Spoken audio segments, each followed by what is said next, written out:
Kristen, Kyle, nice to meet you. Nice to meet you. Thanks for having us. Come on. Just wrapping up our trip, 3 days.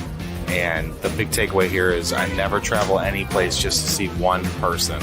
So when you sales guys are out there traveling, you need to then try and find 1 or 2 or 3 other people to see. The commodity manager of Electrolux wanted me to text her. That was her preferred method of contact. She was getting 200 emails a day. She said, just text me. This was 5 years ago. I'm like, okay. Literally could get her every time. What's up, guys? Kyle Milan here with Manufacturing Tribe TV. Today we're at MD&M Minneapolis show. You're always going to remember that person that was different than everybody else. So let's talk standing out and being unique. We're back with another episode. We've increased some of our production value, so hopefully you guys enjoy it. Brett's got a question. How segmented do you make the emails every 2 to 4 weeks? Are you sending to the broad group of contacts or do you customize? I think that you could do it both ways, but I think in general, everybody needs to see your content. Everybody needs to see something that you're creating and something that you can provide value to. You can tell a story a whole lot faster in a 3-minute video than you can in a 14-page article or 10 2-page articles. Everything's about brand awareness and content right now, and it will continue to be that. So focus on producing some sort of content, and if you're selling B2B, which I'm assuming most people here are, focus on LinkedIn. Number one, we do not charge for this stuff. I put all of my content out there for free. Send it to somebody that you feel may get some value out of it, and also engage. If you guys have any questions, feel free to leave them in the comments. We'll get to all of the comments after the break. Those comments mean the world to us because it shows that you guys care. So don't just sit there and watch, but please engage and hit those thumbs on LinkedIn.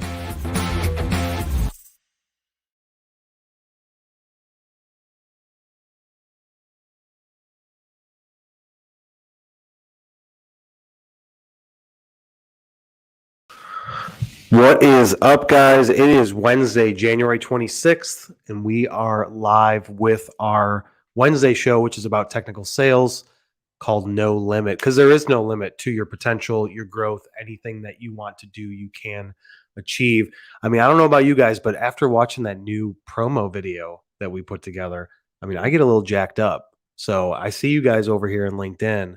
You guys are in the feed. So leave me a comment right now if you guys like if you like that pre-show trailer that we put together. Brings a little bit of energy. All right, so let's get into it. Let's get into our format. If you guys are in technical sales or aspiring to be in technical sales, then on this episode, we're going to break down the top 5 steps that you need to do to become dominant in your industry. All right, so we're going to jump right into it, guys. As always, the comments section, we want you to leave comments as we go through the content, ask questions, give feedback, tell me that I suck, whatever you want to do. We need some comments in there to show that you guys care. And then once we get through the beef of this content, then we will take a short break and go to the comment section and answer all that you guys have posted. So the first point is going to be assessing your current vehicle. And what do I mean by current vehicle? Assessing your current company. So if you're looking to really make a commitment, whether you're getting into technical sales or you're already in technical sales in some fashion, you have to first look at the employer that is employing you, because you can be the best in your industry and you can just dominate. But if you're handcuffed by or bottlenecked by your employer, then that's something that you can't really achieve your greatness if you're limited in what you can do.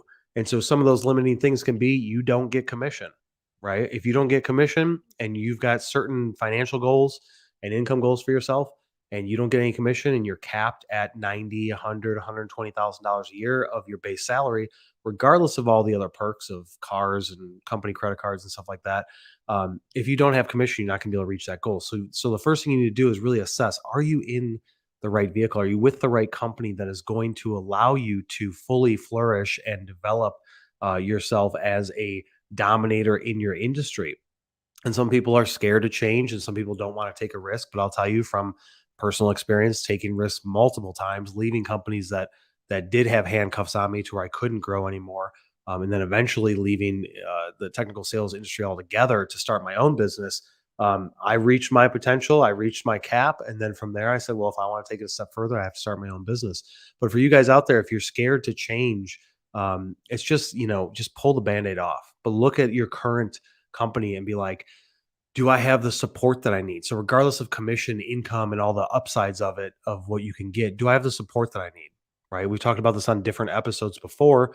And you can go to YouTube on my YouTube channel and look at all those different episodes. But if you don't have the support team, then you're brought in to hunt and you're brought in to bring in new business. And then you bring in the new business, and then your boss or upper management is like, all right, we don't have account managers to take care of this. So we need you to manage these accounts for right now. That is the last thing a hunter in sales wants to hear, because they are brought to bring in the business, but not to farm it after that. So if you don't have a support team, if you don't have project engineers, account managers, customer service reps, a quoting team, things like that, then you should consider like maybe this isn't the right fit for me. Now, if you're new in the industry and this is your first year and you've just got a job, then you need to prove your worth before you can jump ship, because nobody wants somebody that gets into a company and then leaves after a year but doesn't really have any performance merits to sit on to be able to say, yep, I grew them 20%, I brought in 6 million in new business, I did this and that, but I left after a year or two or three because there just wasn't the growth potential. If you don't have that to fall back on, then you need to stick with your company that you're with, and you need to perform at the highest level that you can. But if you don't have that team, man, that could be a significant downside. I've worked at companies where we didn't have the team in place, but the owners made a commitment that once I was brought in and we brought in new business, we would build out the team, and we did do that. And we had a whole team underneath us of project engineers, sales account managers, customer service people, a quoting team that would do all of the RFQs and quoting process for the sales team. And we built up the team, and it was great. But you really need to sit and think, like, is this really the right vehicle for me that's going to reach my potential? And if it's not, and you're watching on LinkedIn, LinkedIn is a place you need to be able to, figure out that exit strategy and where you want to make your next move. Number two, we're going to go into is you need to have a commitment to learning. And by learning, I don't mean just learning the technical side. For those of you that follow my other content, I tell you that sales is 80% people and 20% technical. The person who knows the most about the sales, the product or service that you're selling, is not the best salesperson, because they get too stuck into the weeds of only focusing on that technical stuff. And then they do what I've said in other videos and courses before, is they show up and throw up and they just spill out all this information about the technical side, but they're missing all the social cues, all the sales cues on how you should push the sale through. What are they really looking for? How can you provide a solution rather than just sell your service or your product? But you have to commit to learning. Now, if you're into formalized learning from a sales standpoint, we have Technical Sales University, which I started 2 years ago, which has 8 hours of video content training you through everything from the initial steps in sales and the fundamentals through advanced techniques and training, stuff like that. So you can go to technicalsalesu.com to check that out, and you can subscribe and sign up for it. It's not free, but if you want that structured way of doing it, that's a good source for you. If you want the free path, go to my YouTube channel. We've got over 150 videos on there. A lot of them about sales and marketing together, but a lot of them are about sales. And you can just go through the videos, take notes. If you've got other people out there that from a sales standpoint that you've been following, follow their content, train on it, take notes. But then the next step is you actually have to practice it. So you can watch these videos, you can join these lives, you can ask great questions, and you can do all that. But are you going to actually practice it? So like, it may sound stupid, but standing in front of a mirror and practicing your pitch to yourself in a mirror every single day until you feel like you have it down cold is a great way to do it. Practicing your pitch to yourself, to one of your family members, your spouse, a friend, or something like that. Just the initial pitch when you first talk to somebody, the initial points of your product or service, even if you do it, with yourself in a room, saying it out loud and becoming very repetitive and flowing with it to where you're not fumbling and stumbling on words. You can just say, hey, my name is Kyle Milan. I own this company, or I work for this company. Here's what we do. Can I have 10 minutes of your time to talk about how we can possibly solve some problems, or whatever your pitch is? But you have to practice it. It's not something where you can just think about it and say, all right, I'm going to do all this stuff. And then once you get on the phone with somebody, once you meet somebody in person, once you get that presentation, that video call, whatever it is that you're trying to go after, then you're just like, oh shoot, I got to figure this out. So you have to commit to training yourself, understanding that this stuff changes all the time. Guys that have been, and girls that have been in this industry for 20 years, it's way different than it was. Even the last 5 years, it's way different. The art of selling behind it is different, and it's changed. more focusing on brand awareness, more focusing on marketing, more focusing on content, more focusing on providing value first instead of going after the direct sale. These are things that are happening now and that work now. And if you're still stuck in the 5 to 7 to 15 years ago way of doing it, then you're just going to fail. So you have to adapt and adjust and train yourself on what is working now. So I would say the best place to find that stuff is on our YouTube channel and on Technical Sales University. But anybody that you know, anybody that you follow, if you can take one piece of information from a 20-minute presentation about social selling, about the influence of sales, psychology behind sales, anything like that, you need to watch it, read books, all that stuff, consume the content, but then put it in action by actually training and practicing it and then doing it every single day, every single week. The third point is going to be prospecting. So from a prospecting standpoint, you have to prospect and build a prospecting database and foundation, a very strong one every single day, every single week. So how can you go about doing that? About a week ago, we did a LinkedIn Sales Navigator training course. It was about an hour worth of content to where I walked you through with my screen, showed you exactly how you can build a prospect list using LinkedIn Sales Navigator. And it's only $79 a month.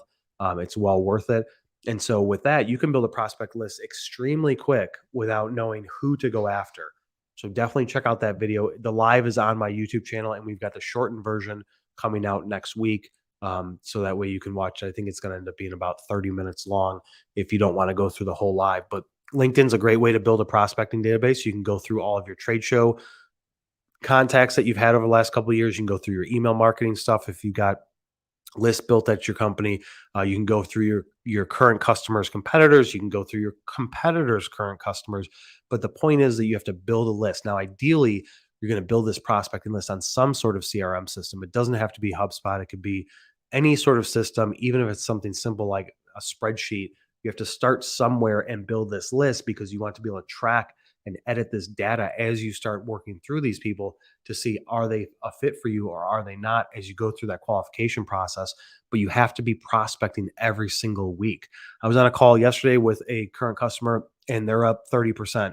And their biggest bottleneck is their people. They can't get enough people to be able to get the work done that's been brought in. And they've attested that it's because of what we did for them was working so well that we've increased their revenue so much that, and we've contributed to it to where they are at a hindrance right now.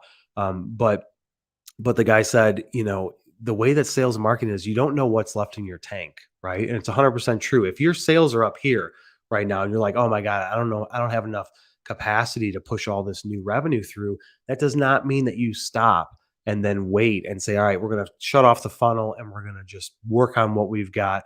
And then once we get to the point where we're caught up, then we're going to turn back on the sales funnel. It doesn't work like that. And any veterans out there know that it doesn't work like that. You have to do this every single day. So prospecting, even if you're super busy, even if you've got 15 projects on your plate, you still every week need to be going out there and looking for new people to bring in your pipeline, because you never know. You could have 10 opportunities and 6 of them could be hot to trot. And like, I'm going to close these guys. I know that they're going to go with us.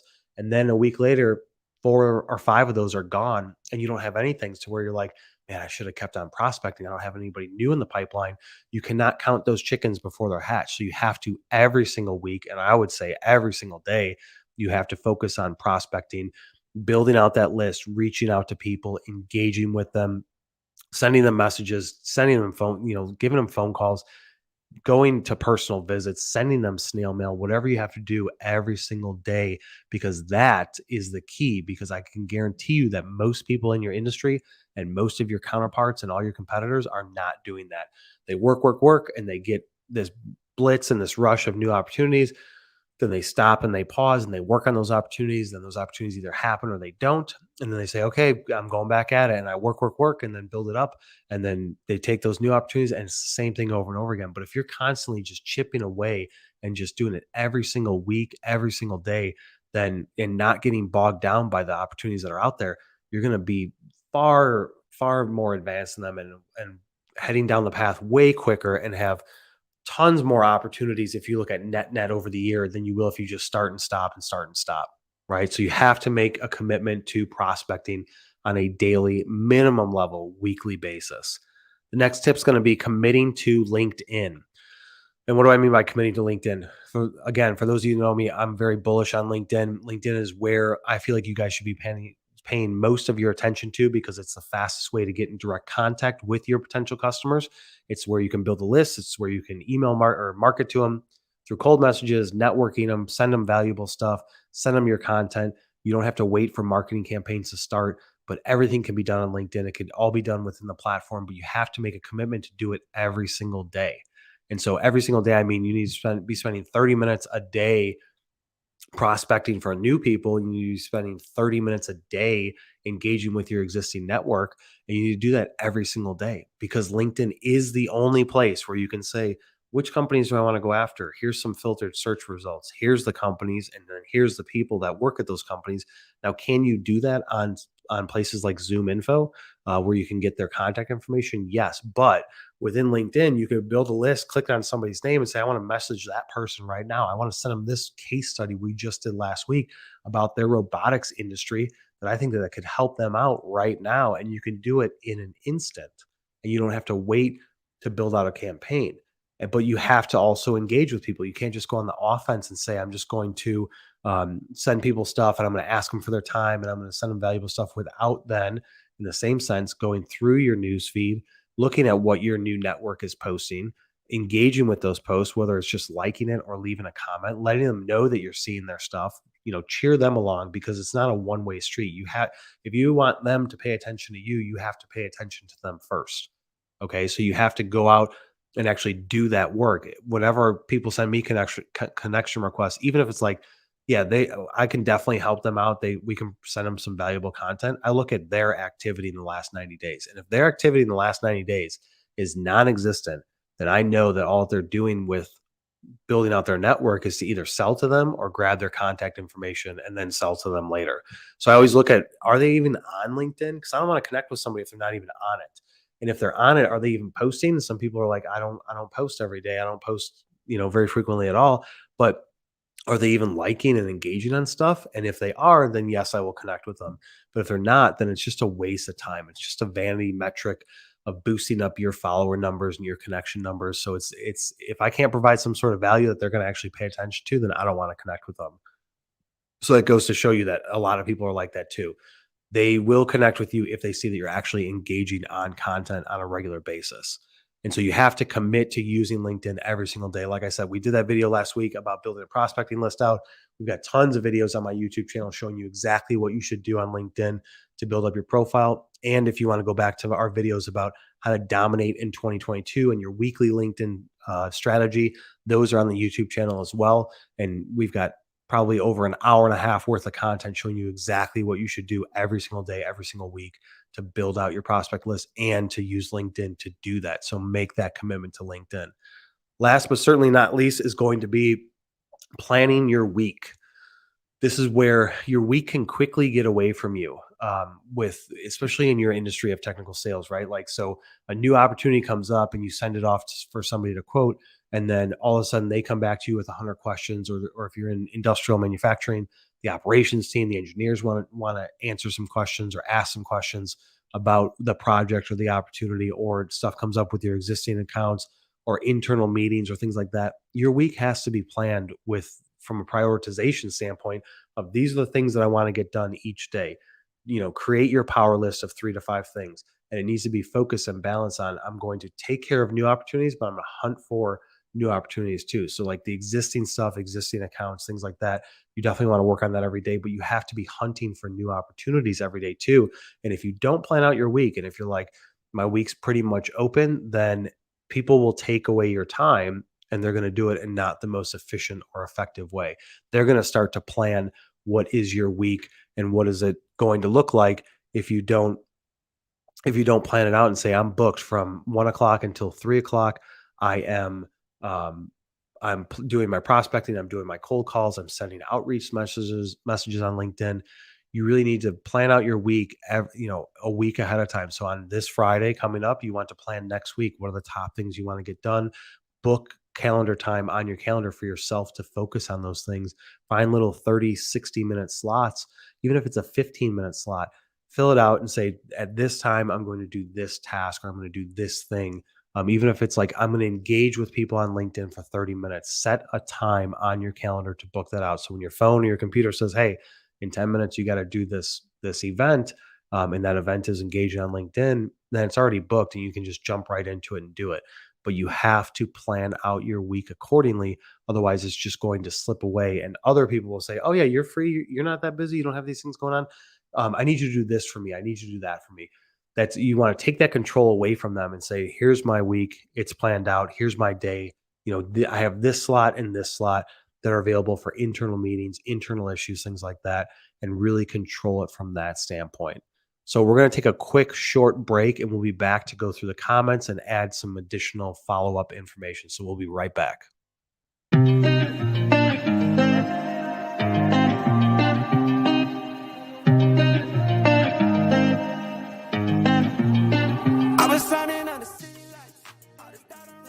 Dream job for a sales engineer, I break it down into two main areas: opportunity and support. I mean, some people want to have the entire country or entire region under their belt to be able to travel and do all that stuff. Whereas other people, if they've got family and kids and they don't want to travel as much, then maybe the opportunity for them is working remote, not going into the office every day.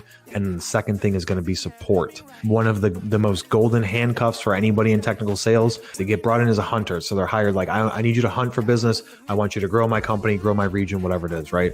They land the new business, they bring it in. And because you don't have the support team in place, you have now just put on the golden handcuffs onto a salesperson, which is you did your job. You're getting paid for that job. But now I need you to actually handle that, which is going to take you away from hunting for more business. I would say the best CRM for you to use would be HubSpot. And I'm not saying that because we are a partner with them. I'm saying that because I've used almost every single type of CRM out there. What it comes down to at the end of the day is, what are your people actually going to use? You can have the best CRM system, but if they don't use it, it doesn't matter. I mean, HubSpot's cheap. You can get into it for $50 a month. And it does everything you need it to do for $50 a month. You don't have to go to the marketing professional at $800 or $850 a month. I think too often industrial companies are using Salesforce. And like I've said in other episodes, Salesforce is more of an enterprise solution. It's not something that's great for like 5 people, but HubSpot's the easiest to use, easiest to integrate, and it can grow with you as you grow. For sales, working with estimating, yes. If you're just getting started, if you have a small company, I could see you doing all that. The line I wouldn't want to have to cross is doing the sales, doing the estimating, and then also creating whatever it is. When I started this agency 6 years ago, I was literally doing everything. I didn't have my first employee or help for probably 6 to 9 months. So I was building the web, doing all the sales, running the business, doing all the project management. I did it all myself. And so eventually start getting people under you to take pieces of your responsibility off of your plate so you can look at bigger picture. That's usually the way to grow and scale a company. So I would say if your company is small, yes, that is normal. But I would want to try and make sure there's a plan in place with the ownership or the bosses to make sure that that's not the long-term path that you're going to go down.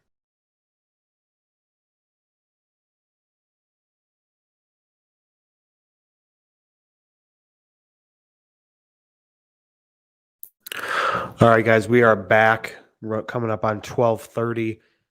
So we're going to go through some quick comments here. Nick will throw them up on the screen. Connor Birch says, what's up? What's up, Connor? How's it going, man? Sarah, I just discovered your page about a week ago, and I'm loving the content. Sarah, I'm glad that you discovered the page, and I apologize that it took you this long to discover the page. That means that we're not doing our job to put the content in front of you, at least not in the right places. And that's really the approach that you guys have to take. Those of you that are trying to get your stuff out there. If somebody's like, dude, I didn't even know that you existed. That's not their fault. That's your fault, the creator, because you didn't do something right to put the content out there. So Sarah, I hope that going through the YouTube channel and the videos is providing you with some massive amount of insights or giving you some things to do and execute on. Thank you for that comment. VVVS says hi. You guys kill me with some of these YouTube names. It's like that one person, Nick, I'm sure you remember, LOL, which I know that can't be a name. Maybe those are initials, but that's just funny. LOL. And yeah, I'm committed to making 2022 my best year. Are you guys? Like, did you go back to watch that video that we had out there where it's like talking about 2022 and how to plan your year? I mean, this is the time. You guys in technical sales, This is the time to kill it, because you can't not complain about the production side of like not getting equipment, supply chain issues, things like that. That's not your job. That's not your responsibility. That's operations management. That's operations to be able to handle and control that. Your job is to bring in new opportunities, not overcommitting and be like, yes, we can get your order out in 6 weeks. Obviously, a lot of people know that there's supply chain issues out there with a lot of different products and things like that and raw materials. But your job is to bring in new opportunities, and no better time than the present, because people are still sleeping at the wheel. Nick asked a question: if I'm new to technical sales and haven't proven my value yet, how do I lobby for the changes to make this the best vehicle for me? Yeah, so let's say that's a good question. So let's say you're new in technical sales, you don't have a ton of experience, and you're like, I need some support and I need some people underneath me. You can't just go in there and be like, look, boss, I need 6 people underneath me to fuel this growth. I'm going to hit that roadblock. I saw Kyle on LinkedIn Live and YouTube Live, and he said that I need support and things like that. You can't really do that. You have to prove your merits first, right? So if you can see that you don't have the support there, then if you don't have the support and you can be like, I know that that's going to be an issue, but you're new in the company and you're new in technical sales, you can bring it up and say, hey, look, what happens? Ask it from a question standpoint. What happens if I bring in all this stuff and then I go and hit that roadblock? Are we going to be able to bring support people in place to support it? Then you can bring it up from that standpoint. But the best way to do it is to just go and crush it. And then once you hit that roadblock, be like, look, boss, like, we need to fix this because I can't keep doing my job if you guys don't support it. So that's the best way to do it. Another question from Brian: what is your YouTube channel? YouTube channel is Kyle Mylan. So just go to YouTube, type in Kyle Mylan, and I've got over 150 videos out there. Subscribe to the channel, turn on notifications, do all that stuff, because we post a lot of content. We've got, I think, 5 videos right now that are getting ready to go up there to be published. Great job you are doing, from Franklin. Is there any AI content? Oh, wait, is there any AI content writer you can recommend for technical information, at least to support the LinkedIn content strategy? Yeah, I mean, you could hire us to write the content because we do a lot of it. But there's tons of writers out there. You can go to freelance websites. You can find people on LinkedIn and be like, hey, you write technical content. Are you looking to do something on the side? Those are a couple of ways to do it. But really, like, posting things on LinkedIn, it doesn't have to be super technical. So you can just tease people with information. But what's important is understanding that you need to be doing this every single day. You need to put something out there every day, even if you're taking old stuff that you have, and putting it out there, sharing it from the company's, archives and their blog from 2 years ago, case studies, whatever. Use all that stuff because people probably haven't seen it. Leon, what is the best way to communicate your solutions value? The best way to communicate your solutions value is to figure out what is the problem, right? So work backwards. So if you solve these problems, you have to get the person that you're trying to sell to say that they have one of these problems, right? So if you have a solution to a problem, you can't go into somebody and be like, hey, so our product or service, we solve these common problems that people like you are having, because you're not controlling the conversation. What if they then respond back to you and say, I don't have any of those problems? And you're like, oh shit. Well, what problems do you have? Well, I have all these other problems. Oh yeah, we solve that too. You don't want to go down that path. You don't want to shoot your shot and be like, this is what we solve, and then have them be like, well, we don't have any of those problems. So you have to first start with questions. That's number one in a technical sales presentation. That's number one in technical sales. You have to start by figuring out what is the problem that they're having.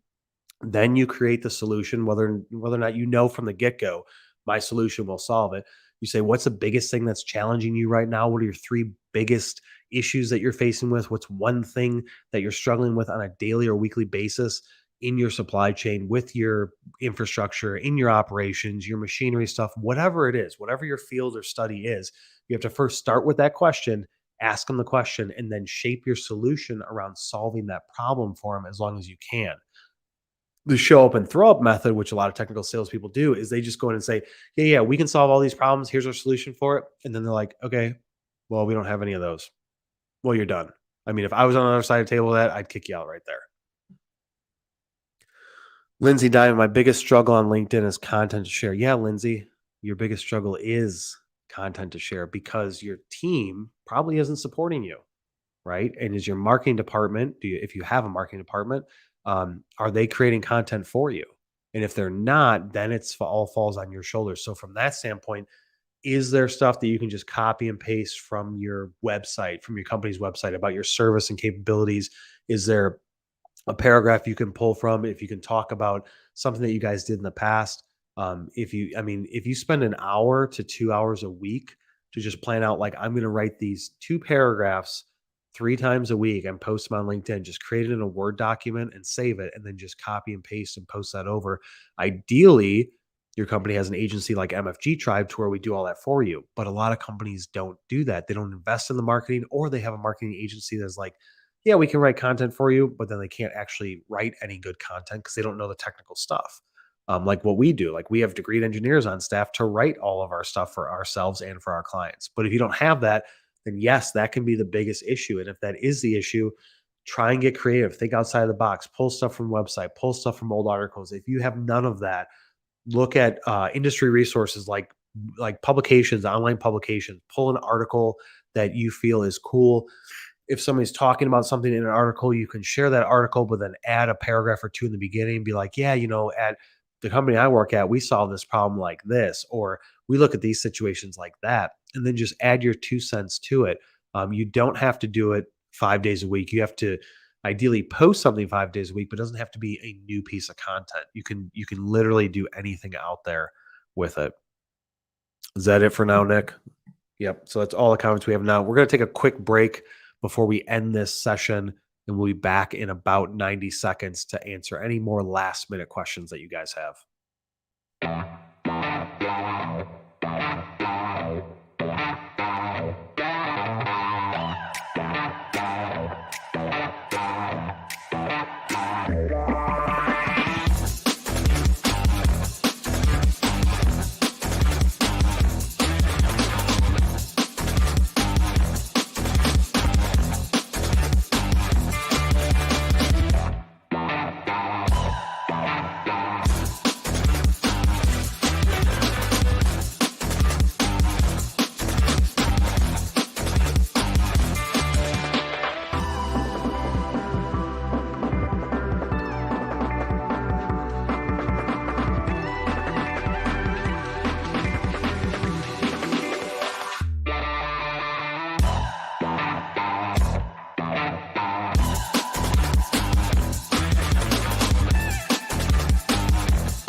All right, we're back and we're going to wrap this up. I appreciate you guys leaving those comments. Lindsay, Leon, Franklin, Brian, Nick. That's our Nick.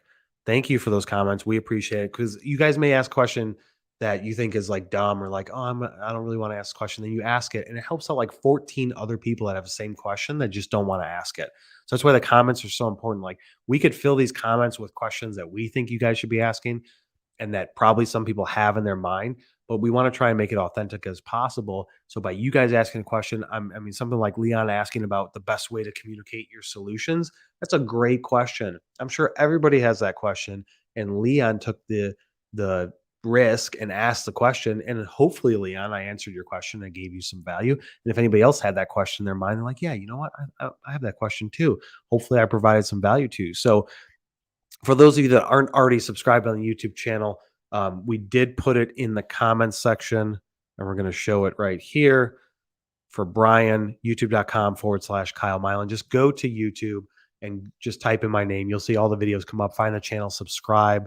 If you guys aren't on LinkedIn, connected with me or follow me on LinkedIn, please do so. We post LinkedIn content every single day. And Leon's got a last question. I do a lot of cold visits, but not seeing any return yet. Any advice for me? Yeah, Leon, cold visits, I see about 20% success rate. So 2 out of 10 times, at least in my experience, did a cold visit actually pay into an actual conversation, and not me just saying, hey, when Joe gets out of his meeting or gets back from lunch, can you give him this business card or this this brochure or whatever. I would say that keep doing cold visits, do phone calls. You got to do all the prospecting methods. Find people on LinkedIn, send emails to people. LinkedIn is going to be the fastest for you because you could do it from the comfort of your home and you could do it from the road, no matter where you are. But cold visits is one method of prospecting and one method of outreach. You have to understand that. So you've got cold visits, cold phone calls, warm phone calls. You've got LinkedIn, connect with them, message with them. You've got email, you've got trade shows, you've got sending snail mail, letters, things like that. I mean, there's like 6, 7 different ways to reach out to people. And once you say, all right, I'm doing this every single week, every single month. Look at your return. So I'm visiting 10 people. I'm visiting 25 people. Here's how many people I actually talk to. And then all right, if I want to increase that, here's roughly the ratio, my success rate and things like that. But then you also have to try all the other methods. I mean, if you're already doing cold visits, then that means that you're not scared to knock on a door. Go into it thinking that you're going to get rejected and maybe you won't. That's great that you have that type of outgoing personality to be able to do that, because a lot of people won't do cold visits because they don't want to commit the time and they don't want to feel embarrassed, or they're just shy, nervous, anxious, things like that. But if you're already doing that, then doing things on LinkedIn is the next place that I would go, and I would go super hard on that. Leon, I appreciate you asking that question because I'm sure a lot of people are like, well, what else can I do?